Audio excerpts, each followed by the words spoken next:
مرحباً.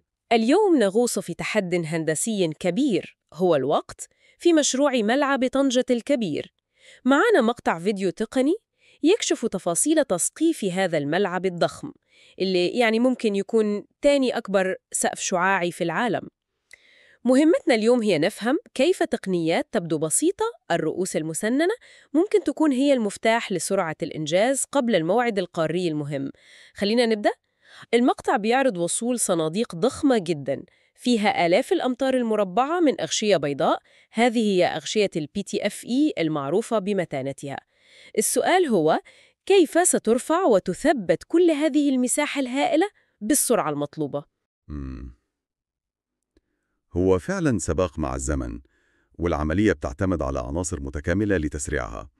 أولا، طريقة الرفع نفسها، يعني مش أي رافعة، دي رافعة هيدروليكية خاصة مصممة لرفع الأغشية دي اللي هي خفيفة نسبيا بدقة.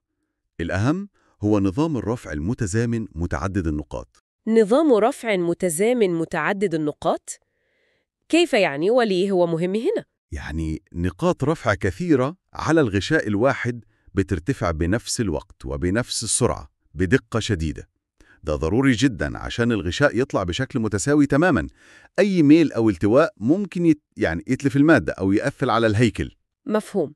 الدقة هنا أساسية للسرعة والسلامة الإنشائية. بالضبط. وبالحديث عن السلامة، ما نقدرش ننسى شبكات الأمان الضخمة من النايلون، ودي مش أي شبكات، دي بتتبع معايير أوروبية صارمة جدا EN 12 26 1 و2. دي بتحدد متطلبات القوة والأمان لحماية العمال اللي هيشتغلوا على ارتفاعات شاهقة. أكيد، سلامة العمال أولاً. طبعاً. تمام.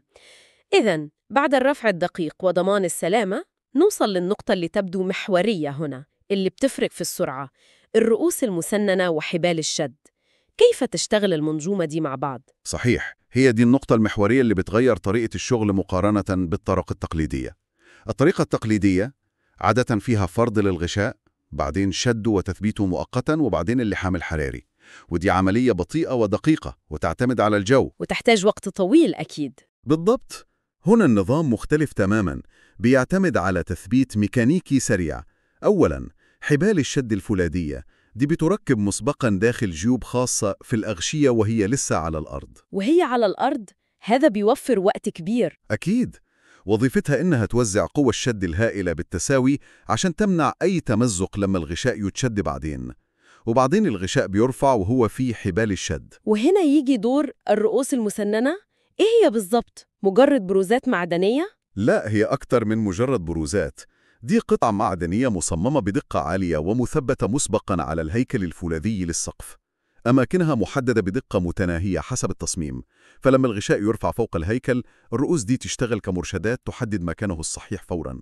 والأهم هي نقاط تثبيت ميكانيكية سريعة. كيف تثبيت سريع؟ باستخدام قضبان وبراغي خاصة بيتم تثبيت حبال الشد اللي هي أصلاً داخل الغشاء مباشرة على الرؤوس دي. مدهش. هذا إلغاء الحاجة لقياسات يدوية معقدة فوق، وربما إلغاء اللحام الحراري في الموقع، والأهم تثبيت قوي وفوري ضد الرياح اللي ممكن تكون مشكلة في طنجة. هذا هو الهدف تماماً. العملية بتتحول من شغل يدوي بطيء وحساس لنظام تثبيت شبه آلي، أسرع ومنهجي أكتر. تغيير جذري في طريقة العمل إذن. فعلاً. الرؤوس دي بتسهل تحقيق الشد المتساوي المطلوب للغشاء بدقة، وبتقلل وقت التعديلات والتثبيت النهائي بشكل هائل. إحنا بنتكلم عن تقليص زمن التركيب يمكن بأسابيع، وده فرق ضخم في مشروع زي ده. أسابيع؟ نعم. النتيجة هي الجمع بين الأمان والدقة والسرعة الثلاثية المطلوبة.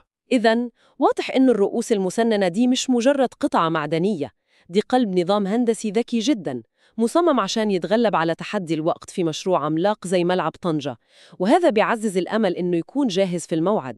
بالفعل، هي مثال رائع على الابتكار الهندسي وكيف يحل تحديات لوجستية وزمنية معقدة في المشاريع الكبيرة. وهذا بيتركنا مع سؤال مثير للتفكير للمستمعين: لو التقنية دي فعالة جداً في تسريع بناء هياكل مشدودة ضخمة هذه الرافعة زي أسقف الملاعب، الهيدروليكية الخاصة يا ترى بتركيب إيه أغشية التطبيقات السقف التانية المشدود، الممكنة؟ هي ممكن رافعة نشوفها في ذات هياكل ذراع معارض مزدوجة مؤقتة سريعة مائلة التركيب بتصميم والفك، قابل أو للتمدد حتى في والطي، تطوير ملاجئ وذلك طوارئ عكس أسرع الرافعات استجابة. الثابتة ذات سؤال الأذرع يستحق الطويلة التأمل: